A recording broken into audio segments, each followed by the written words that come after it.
Good evening, welcome. I'm John. I'm the event director at Literati Bookstore in downtown Ann Arbor, Michigan. We're so pleased to welcome contributors to Michigan Quarterly Review's Spring 2021 issue this evening to celebrate that issue's launch.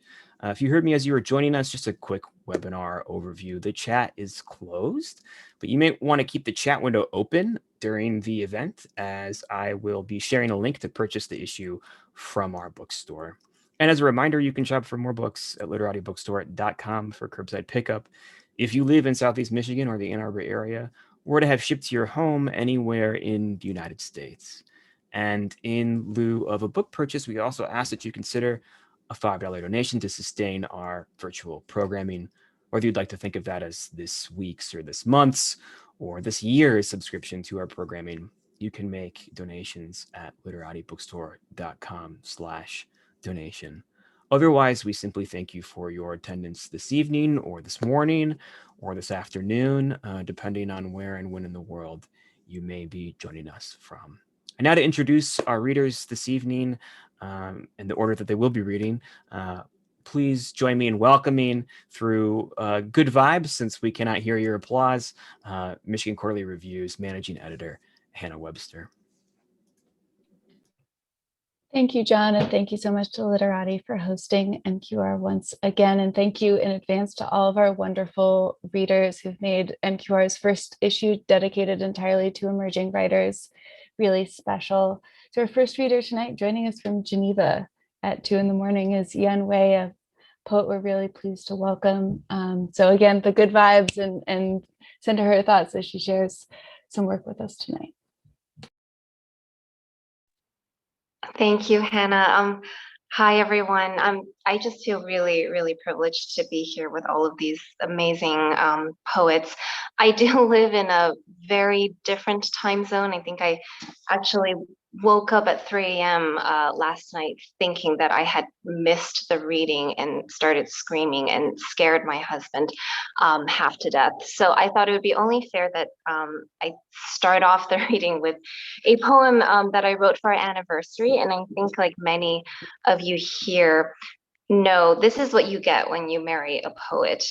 You get no sleep and all kinds of poems about you that you probably did not want, and they get shared with total strangers. So this one is for my husband.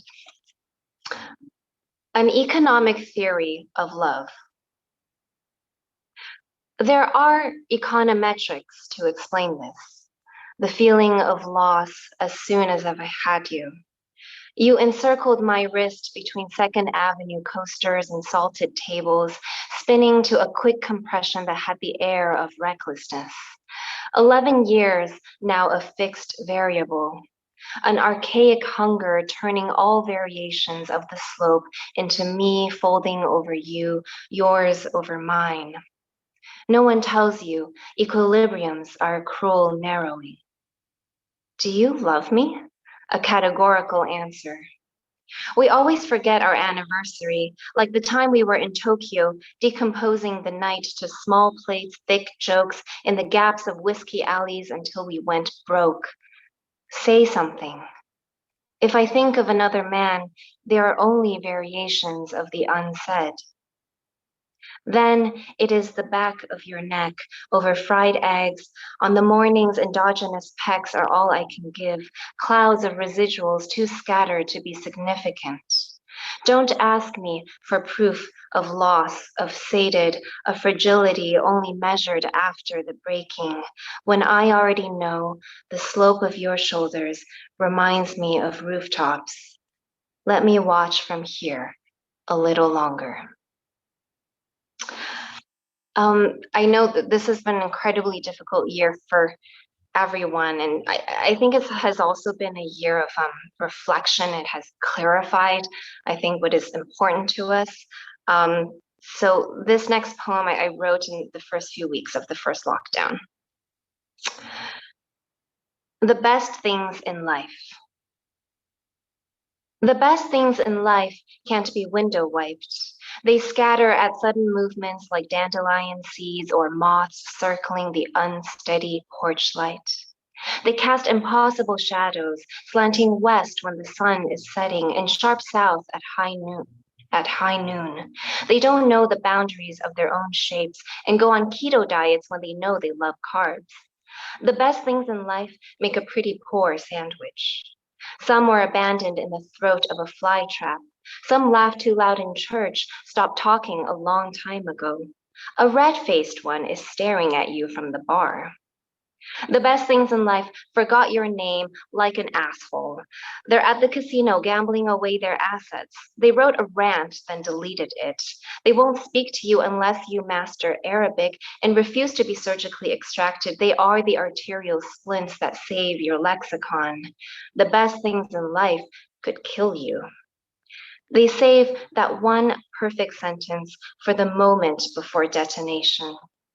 People will try to paint them with the right adjectives and inspired nouns. The best of the best will deny.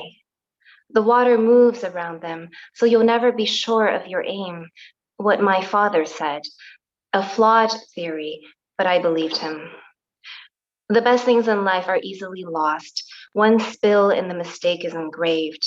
They're a lot like the rest of us, underslept, a little anxious, and kicking to break the surface. The best things in life are in a package on your doorstep. Your neighbor took it. The best things in life are sleeping in our laps on the porch we never had, swatting away moths. Sleep is the loss of priorities, and all things are equal. Sometimes I'm more close to the dark just to see it splinter. The best things in life were almost mine, could have been yours, should have. So the last poem I'll share is the one that is in this issue. I mean, thank you so much, Hannah, and all of the MQR staff for including me in here. I do live in a place where I think if you go to the mountains, you can see very clearly how fast the glaciers are melting due to climate change. I mean, you can see starkly that line just below the greenery where it's just sheer rubble all the way down to the valley where the ice used to be. And you can feel the pain of it because, you know, you'll be hiking along a path and that path is buried under a rock fall. And I guess I wish I could make that pain visible to everyone and just remind the world that it's never too late to try.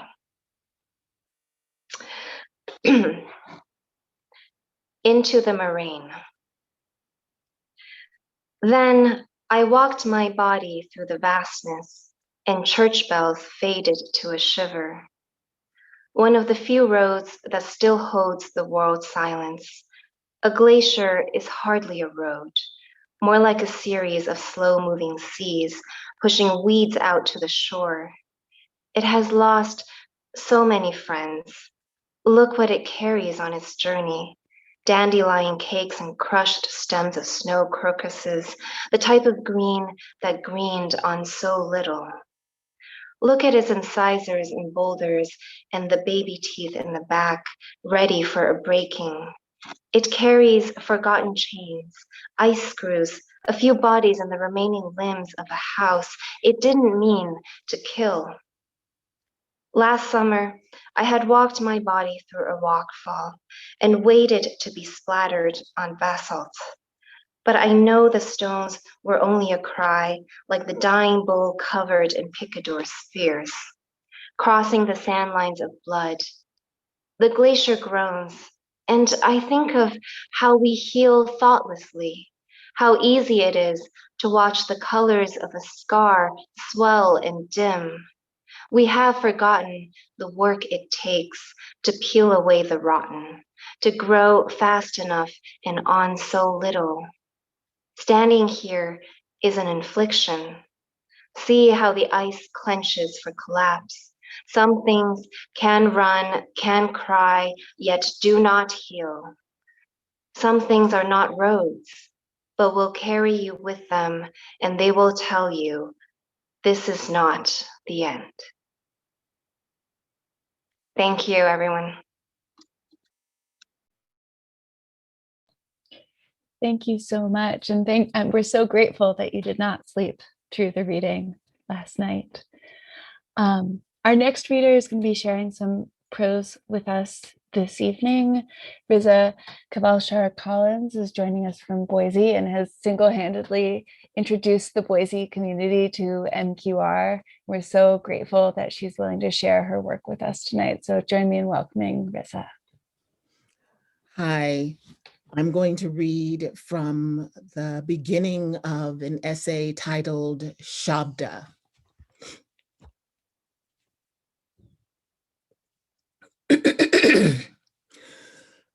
My husband and I were aware that for the third time, the pregnancy was compromised.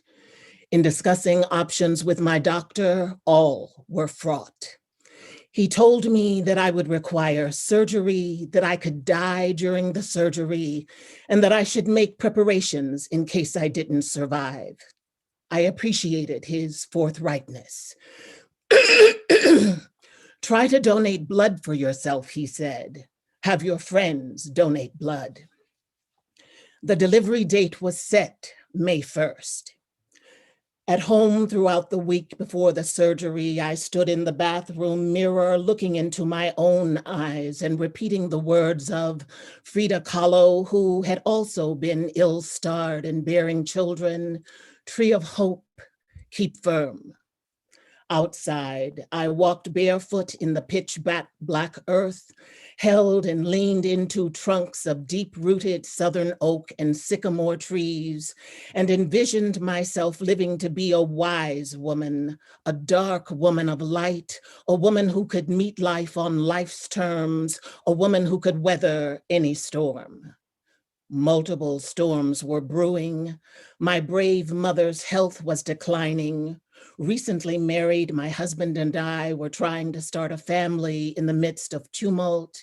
He was campaigning for political office. I had just completed a graduate degree and was having difficulty getting hired when using my lightning rod married name, a name that struck fear in the hearts of some and that raised hope in the hearts of others. I'd already had 2 miscarriages in 2 years.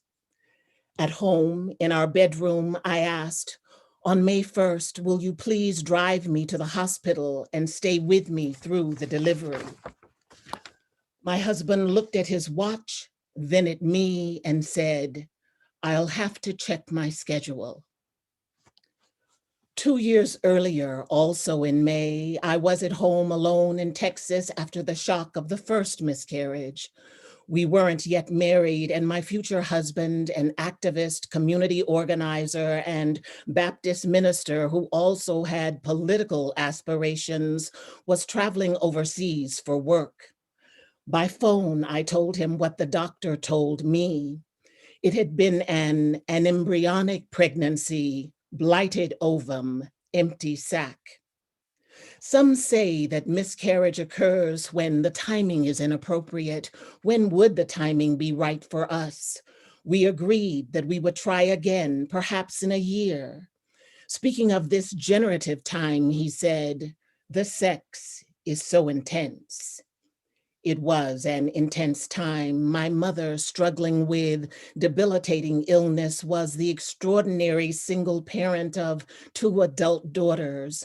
I hoped to provide a child with a strong spiritual, intellectual, and emotional foundation. I wanted to give a young person creative and artistic opportunities, all of which my mother had done for my younger sister and for me.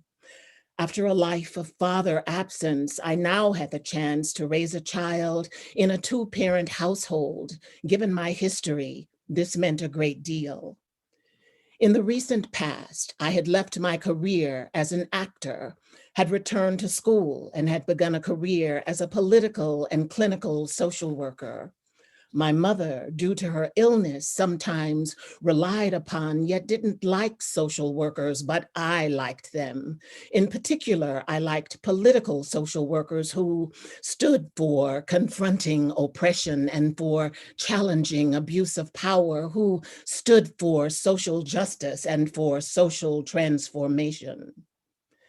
Having relinquished my life as an actor and the personality worship, public demands, fanfare, and lack of privacy that were often a part of it and which I disliked, I was anxious at the thought of becoming a political wife. My mother loved my intended, appreciated his intellect, knew of and admired his work. She, something of a Southern belle, blossomed at the sight of him, welcomed him into our family, into her home, and indulged him in her hospitality. Though she was not at her strongest, one way that she showed her love for us was by extending herself to prepare succulent meals. A meat dish might be bone-in ham with pineapple and cloves, along with a spread of vegetarian dishes like bubbling deep dish macaroni and cheese, a large leafy green salad, possibly with edible flowers and poppy seed dressing, hot cornbread and mustard greens. My favorite of her many desserts was classic lemon meringue pie with a graham cracker crust. Her 4-layer German chocolate cake was the favorite of my sister. It was a plus that my mother liked my husband to be. However, my sister, who helped purchase and prepare those meals, resented his pattern of showing up late, eating well, and then being in a hurry to leave without spending further time with family. I liked that he was smart, verbal, attractive, and charismatic. He, like the man who had fathered me, was born in a small, mostly white Texas town with small mines too close in proximity. Both had lived through a tangle of vines, thorns, and roses. My father once told me that as a boy, he'd seen white men bind the wrists of a Black man, hitch him to the back of a pickup truck, and drag him through town, leaving my father to conclude that his own life was worthless. The only power he had was the power he wielded over the women who longed for his love. My future husband had grown from being a long, lean, bad boy into an Afrocentric, mission-driven man. I loved and respected him for being able to commit and for being a strong leader, yet it was my beloved mother whom I most honored. Mama, avant-garde and a true Renaissance woman, stood for justice and freedom. She gave her daughters love, training, and discipline. She kept us close, safe. I had shared early responsibility for the care of my younger sister, while Mama, head of our household, simultaneously worked multiple jobs to sustain our family. She, an innately elegant woman, rode the back of the bus to earn $25 a week, multitasking in an exclusive women's clothing store, while also training white women to do half of her job, except the trainees earned $50 a week. Despite all, in forwarding a better life, better education, and better opportunities for herself and for her girls, my mother was unstoppable. During the second miscarriage the following May, I sat in the bathroom as blood and tissue passed. Later that day, when I returned home from the doctor after having a D&C, my mother and sister stood waiting for me, their faces a sad blur. As I passed, my frail mother handed me long-stemmed red gladiolas from her garden. I don't recall thanking her, only rushing inside, climbing the stairs, crawling into bed, and remaining there for several days. My attempt to recover from the second miscarriage included a trip to Kenya and to Zaire, now called Congo. My intention was to give volunteer service to refugees of the Rwandan Civil War. I hoped that serving others would help mitigate my pain. After landing in Zaire, I paused in deference to stand on the freshly turned earth of a mass grave. Life and death were bigger than I was. At one Rwandan refugee camp, a smoky sea of United Nations supplied blue and white tents, the surrounding land was bleak, having been stripped by refugees in need of wood for cooking and warmth. Jobless men stood in long lines for beans, rice, and oil. A group of bright-eyed, tattered children gathered around and hugged me. An elder dressed in green cloth approached and followed me, her arms and hands outstretched in supplication. Then she clung to me. At one such camp, I met Pelagie, who told me that after her husband was killed, she, with her infant and her 3-year-old son, walked across the border into Zaire. Inside her tent, we sat together on the cool, bare ground as she shared about her life and breastfed her baby. Her shy toddler who stood nearby was responsible for watching his baby brother while Pelagie worked as a secretary. For some months after I returned to the States, during our exchange of letters, I sent Pelagie money. Then she wrote that her baby, unable to survive the winter cold, had died. She had lost her child, her husband, her home, her country, her way of life. I hoped that in the midst of crisis, that she would see latent opportunity, that she had the will and the grit to keep going, that she would muster the fortitude to create a new life for herself and for her firstborn son, even if from vapor. My hope as she faced this daunting task was that she would be unstoppable. Through the miles and the years, I sent Pelagie love, strength, courage. A cherished picture from that trip shows me in overalls and hiking boots, encircled by children while kneeling behind and with great tenderness embracing a tiny orphaned Rwandan boy. At the time, I considered adopting him. My mother discouraged the idea. Years later, a doctor would look at that picture and say, "Those are a mother's hands." In Texas, on the day that my husband announced his candidacy near the time of the second miscarriage, we returned home in the heat of the afternoon to find that 7 rifle shots had been fired through our living room window. There were bullet holes in the walls, bullet holes in the ceiling, bullet holes in my peach leather chair. That evening, in the same room, a newspaper reporter interviewed us. As my husband spoke, I stood beside him wearing a white cotton blouse and a long skirt. Silver and turquoise adornments were woven into my shoulder-length dreadlocked hair. Pensive, I stared at the bullet holes. There were times when the KKK could be seen marching through Texas streets in broad daylight, in full regalia, shouting, pumping placards, choking traffic, pounding car windows, pushing papers, pressing for recruits.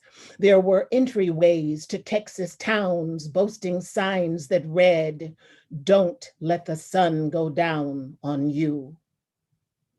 Listening to my husband's voice, I had a flashback of a vivid and reoccurring dream. I'll pause there. Thank you.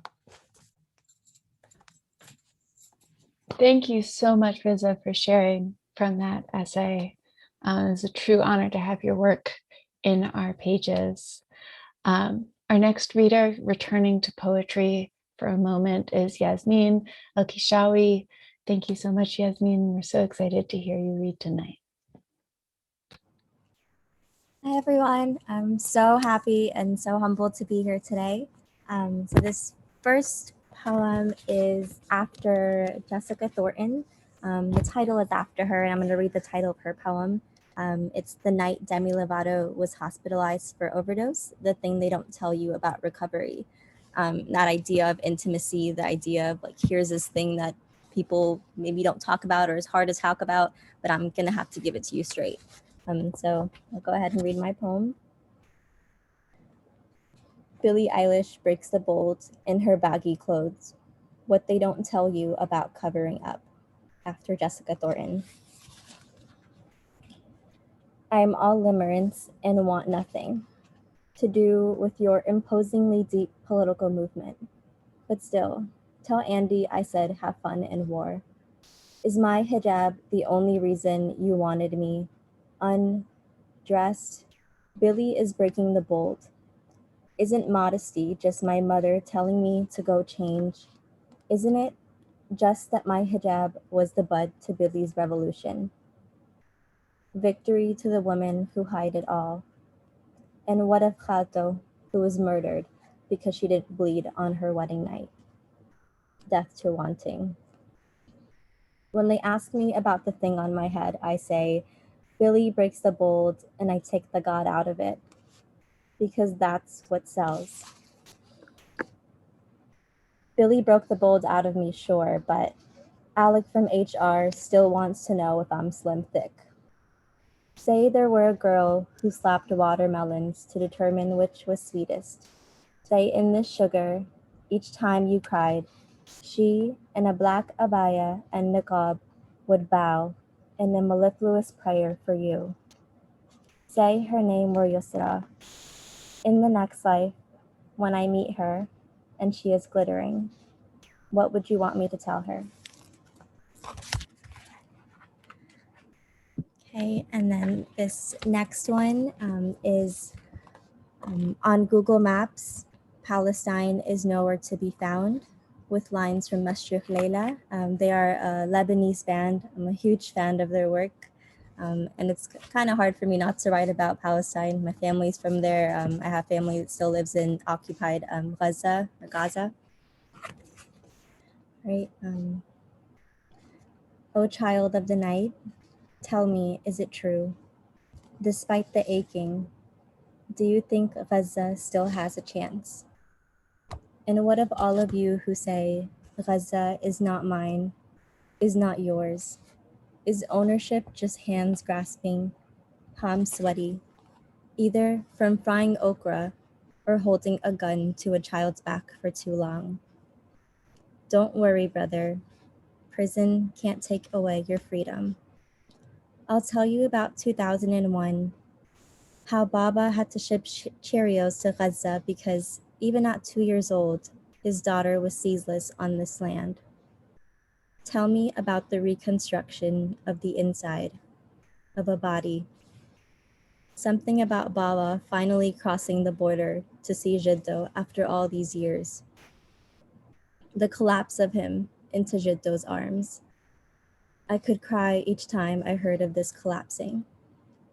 Shoot me, but do not cut my olive tree. I raised it like my own child, to believe they were capable of souring. Pre-pitted and glossy green is the difference between this side of the wall and that.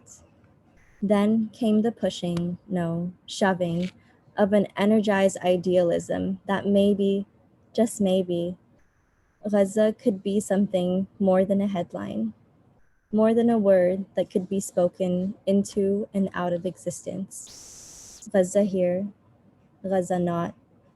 Why don't you shoot me? Or will you keep carrying your gun for nothing? Okay, and then one more poem. This one's not in the issue. And this one's also with lines from Mashruk Leila. I'm a huge fan of them. On the reconstruction of shame, with lines from Mashruk Leila. At 13, I wanted nothing more than for my belly to tuck and roll to the voice of a bearded man singing. A universe grows on my body. To get pushed into a crowd whose every undulation is in a tribute to me, being untouched. I am not yielding. Still, you pronounce me as beautiful. And I said, Habibi, keep singing, and I will keep doing the things a woman is not supposed to do. In the 7th grade prayer room, we practiced falling on our knees, without the thump, muted, is either what they think we are or what they want us to be. Ahmed's parents wanted a son who didn't want other boys, who wanted their own hands to unravel despite their unwilling of it. The reprieve of knowing Egypt will eventually lift their ban and Mashruh will sing again, and suddenly life gives me back all that it has taken from me. And suddenly it's just you and the man you love most is on the other end of the crowd, who in all black and fully veiled won't let you touch him.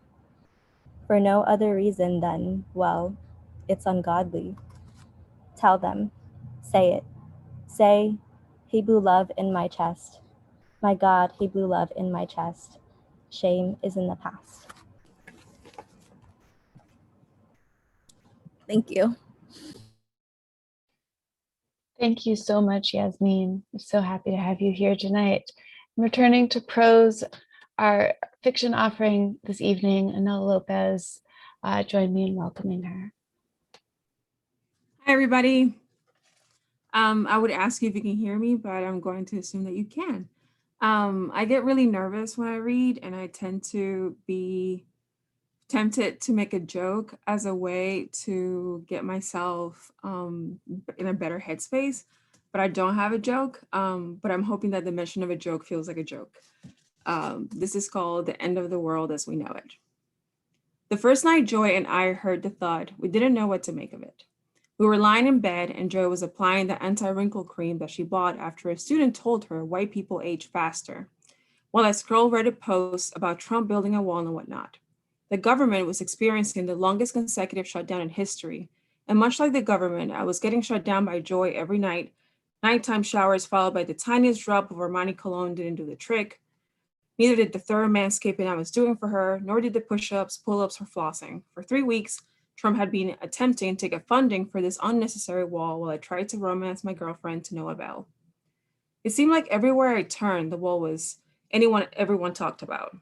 From my parents, middle-aged self-described moderate conservatives from Livingston who believed that we needed to stop the alien invasion threatening to obliterate the world as we knew it, to Joy, who thought that we breathed too much air, took up too much space, and shamelessly basked in our whiteness, treading mud and leaving the sticky footprint of our privilege wherever we went.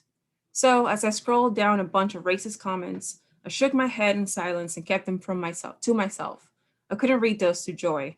Getting her fired up about politics would always lead to this cycle of misery where she would write letters to our representatives and post agonizing Facebook updates about the apocalyptic state of our government. This would in turn lead to virtual fights with friends, family, and every covert racist on NJ.com. I would complain about her zealotry and we would end up fighting and not having sex. And it was as if once started, Joy would tug at the frayed thread of our relationship until everything came undone. When the thud became a loud bang, Joy looked at me, doe-eyed with her hands up in the air. She walked toward the vent, flexed her calves, beautiful and toned, the product of 5-mile daily runs, and stood at the tip of her toes, trying to listen for noises that were no longer happening. It's not coming from upstairs, I said, putting down my phone. She looked at me like I didn't know what I was talking about. I'm pretty sure it's Mark and Sabrina, she said. It's definitely them, she insisted. They're probably drunk or high doing who knows what. It bothered Joy that Mark and Sabrina felt as comfortable as the locals. They never seemed to worry about strolling down Pacific and Adams late at night, wearing expensive jewelry and using their expensive phones. Often enough, they would leave their backpacks out on the front of the seat of their car, a 2018 Honda Civic, which, to add insult to injury, they often left unlocked. It was as if all of the worries that unsettled Joy didn't apply to them. She had this theory that maybe they felt at ease because they didn't look as white as us. See, Mark's hair was dark and curly, and he transformed into this golden statue after just a few hours in the sun. Sabrina's lips were full, her hips round, and her ass, well, I don't know, maybe it looked ethnic. But it was none of our business, which I reiterated to Joy. The wall was changing us.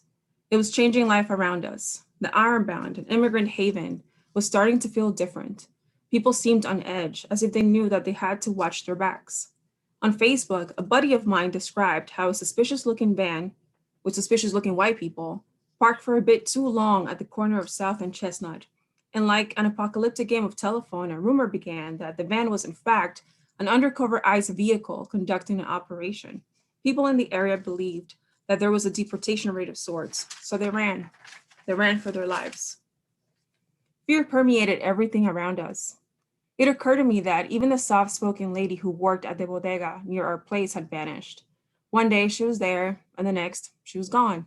A tall younger woman who spoke English fluently had taken her place.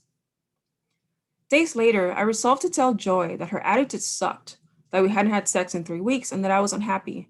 But that loud thud returned, disrupting my plans for the night. This time, I agreed to step outside into the hallway to identify the source of the noise. From the top of the stairs, I thought I'd recognize the voices of Miranda and Julio, our downstairs neighbors, and their 5-year-old son, Gabriel. The noises were shaping up into words beyond the scope of my shitty high school Spanish. First, I heard Julio's voice, stern, angry. Then I heard Miranda scream something that sounded like stop. The last thing I heard was Gabriel crying. I ran up and down the stairs, stomping my feet as loudly as I could, hoping the sound would alert them of my presence and in turn make them stop. Their voices became whispers, and I waited a couple of minutes before taking another step. Miranda and Julio were normally quiet people. We didn't know much about them, other than they were Dominican immigrants, Joy having accurately guessed this based on their darker skin and supposedly Caribbean Spanish. They seemed to be hardworking. In the morning, Julio would get picked up by a crew of local construction workers and would often return to the building late at night covered in a thick film of dust. Based on Miranda's scent, a mixture of pine sol and bleach that seemed to trail off whenever she walked past us, we guessed that she worked as a maid somewhere. With her limited English, we never had long conversations. I tiptoed back upstairs to our apartment where Joy was standing on the welcome mat with her arms folded. Her pink shorts were riding up a bit. Her inner thigh birthmark was now exposed. She stood there staring at me, squared up as if ready to tackle a challenge. Her long brown hair was flipped to the side, and something about her posture made me long for a crumb's worth of her attention. You could have locked yourself out, she said. I know. Pretty sure it was Miranda and Julio, by the way. She paused. They seemed so nice.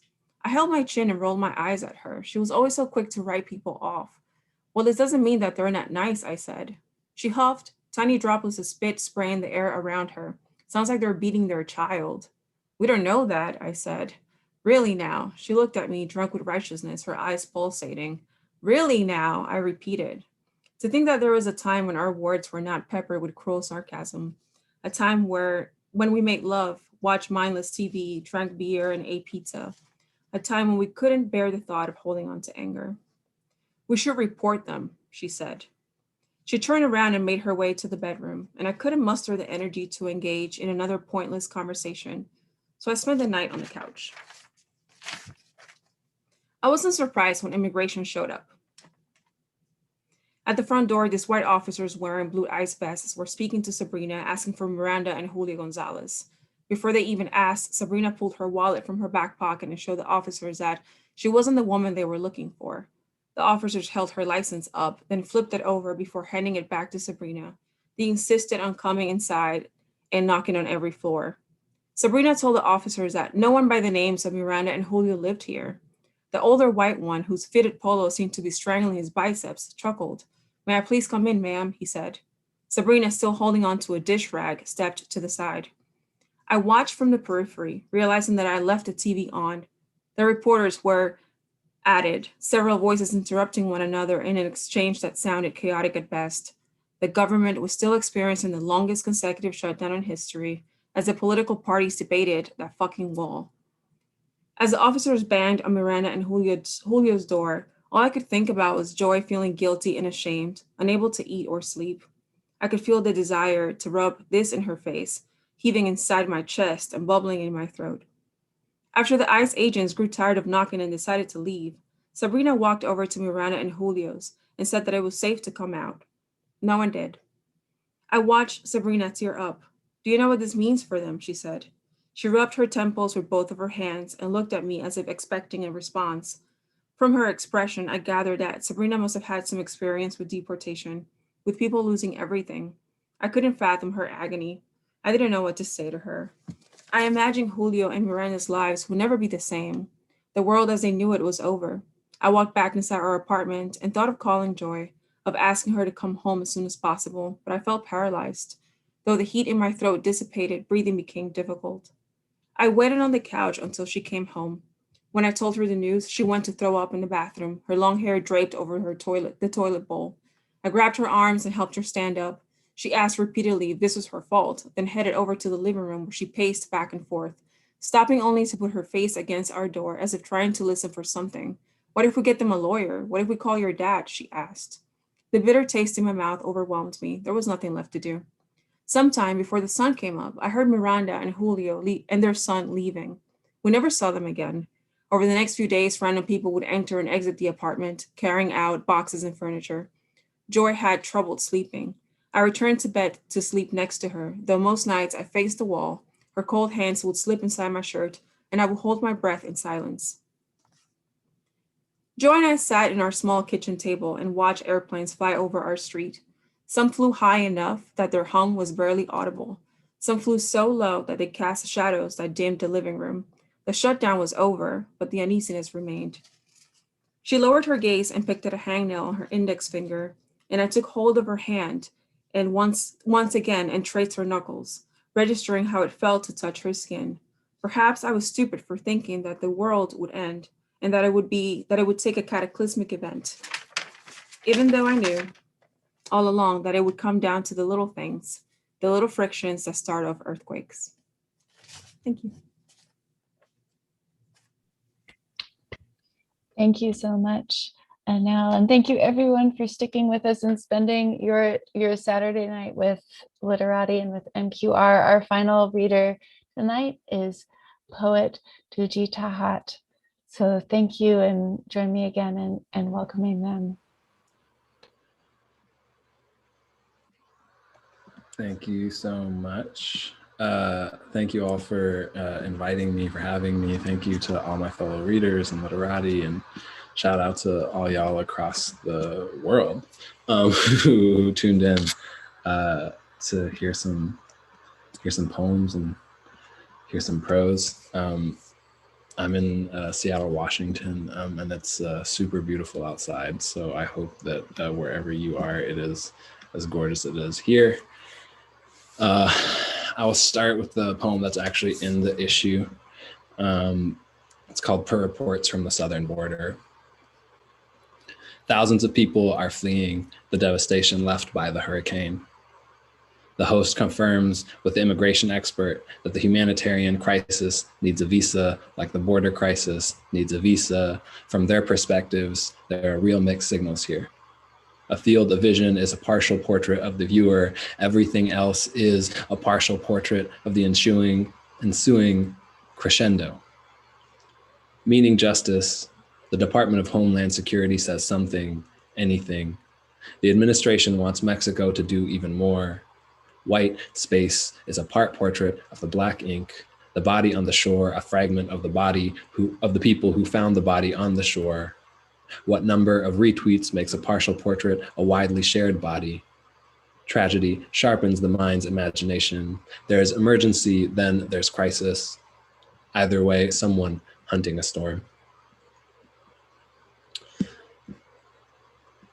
Like all poets, I suppose, I write through my obsessions. And so I'm going to be reading poems with the same titles. This one is also called Per Reports from the Southern Border.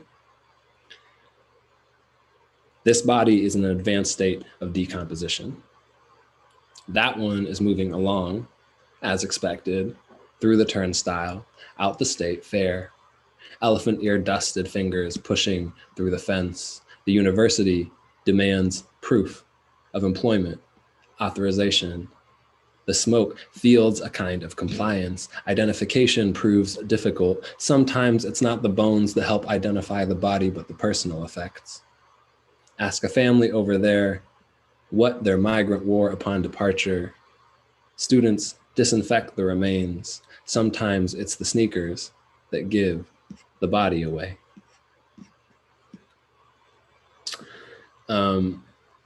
The rest of the poems I'll read are all titled All American Vessel. This is my current obsession. I sort of write through sort of formal obsessions as much as anything else. So I've been writing all of these ghazals, and they're all in sort of various stages of completion. I like reading them out loud as a form of workshop. I wish we were all in the room together so I could tell when a joke lands or when you all laugh when I didn't mean it to be funny, because that is my first workshop. Anyway, All American Ghazal, this was the first one that sort of launched all of the rest of these. I'm not really from here unless I marry someone from here. My father worked the fields. My mother teaches kids from here. My uncles worked Alaskan canneries, yet no form says I'm from here. The myth is, it's mine, where I'm from. Say here and I'll look. I know I have no book unless I tell you I'm from there. Honey, olives, fish over rice. What did I leave out from here? Anyone could sing a great song. Here's where tragedy really comes from. It's not the random stranger who steals your goat. It's the people you trust here the most, the ones you're closest to, Doogie, so close to from here. All American Ghazal. I really resisted writing quarantine poems, which feels like a thing that poets also say, but I really did. And then, I couldn't after a while. And this is one. All American Ghazal. I'm long past angry and yes, beyond tired. I wish I could say, but they're just kids and my girlfriend's watching. I could pray at dawn, at dusk, a few more unfoldings, 1,000 sunlit hours, but I don't. I won't. I yell and they stop playing. Look down at their bare feet, log onto class. There is nothing about these days that resemble ritual. Oh, I have been played too. Flayed myself in the furious pause of a father's hesitation for show, toyed with like the fraying fringe of fake praying. I left the church over my mother's protestation even after the cathedral burned down, yet found myself in another prayer. A tongue tides along my trim to forget for a second the volume of forgiveness. I've hid in many stairwells. I slide a beat along, say a bit of something familiar, alhamdu, but it doesn't come out as easy as it did once. The thing about Eros is I love being bitter. Salt prey after the hunt. Salinity is close to divinity. Hail Mary, my God got a well-rounded palate, an appetite I can fuck with. Every lover I have ever had has said something about the way I eat. Hollow leg, how I can pick a whole fried tilapia to its cones. I suck its eyes and its cheeks. If we're talking about sex, my kids are still here. There is always a body before a body. Legs, more legs. Afraid to pray, or maybe to ruin the moment of entering, I take off my shoes before knocking, wash my elbows, ears, rinse my name, Doogie, say it.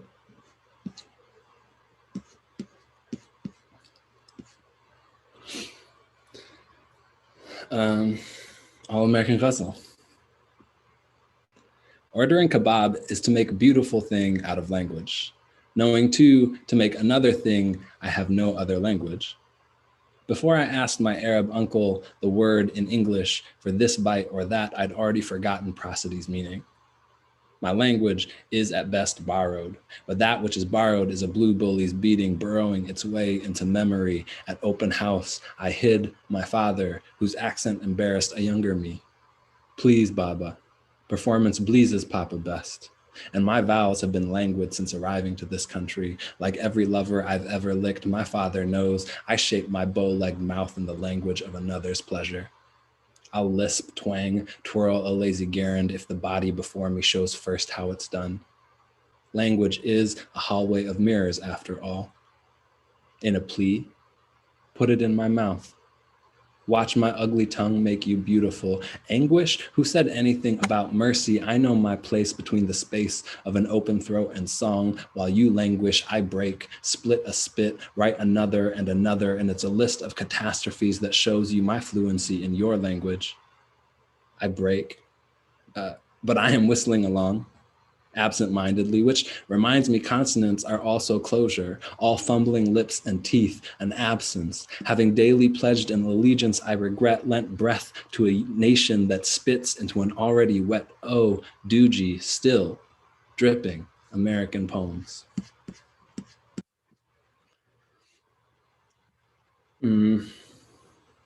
I'll read 2 more All-American Ghazals. This one is like very specific to Washington State. In Douglas County, there is another American wildfire. So in my poems about language, there are wildfires. Before the smoke made the July sky a slate slab, I knew, living closer to sagebrush, the way wildfires disappeared people's belongings. Having dug ditches around their homes, my people watched a wildfire. I've never been to Lake Chelan, I tell Marisol, who calls Mason home, who maybe thinks we're each other's people. Are they my people who were never told they could leave, who kept picking apples even as the flaming ridge closed in? Hurricanes get human names, yet no matter the acreage, the place is called the damage wrecked by a wildfire. My people hug the shore of the Sound, lamenting another gray month in an otherwise perfect summer, watching wildfires. Here, we Instagram filter our catastrophes, big and slow, hides our flaws, our boozy sourness. An abutment spires to reveal a crack in a 100-year-old bridge.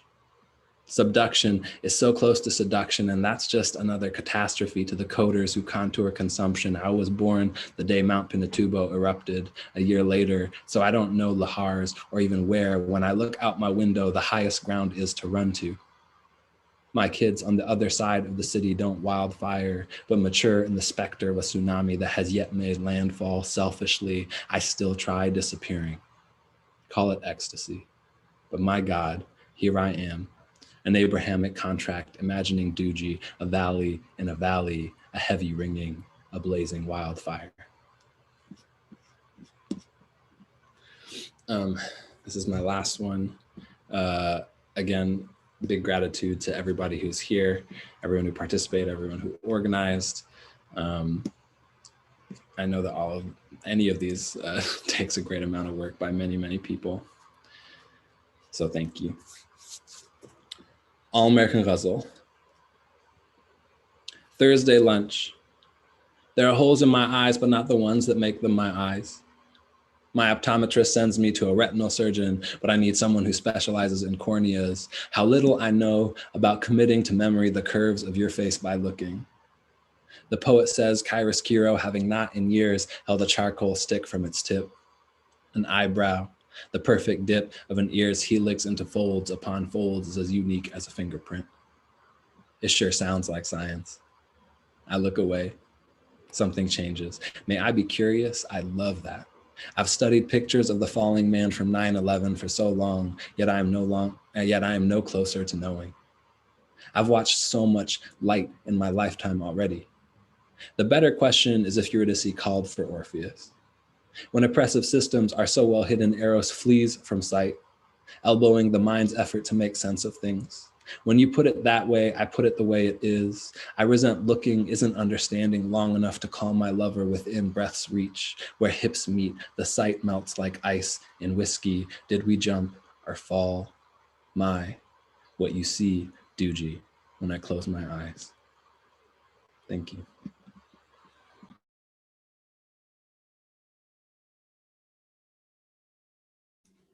Thank you so much. Thank you to all of our readers for sharing your work with us tonight. And thank you to MQR for organizing this, and just thank you for letting us share your work with our community and allowing us to expand our community through this platform. We really appreciate it. We hope we can have you in the store when it's safe to do so sometime in the future to read your work again here in Ann Arbor. And thanks for joining us, to all of you who attended, and we look forward to seeing you at the next event. So have a great rest of your weekend, everybody, and take care. Good night, all.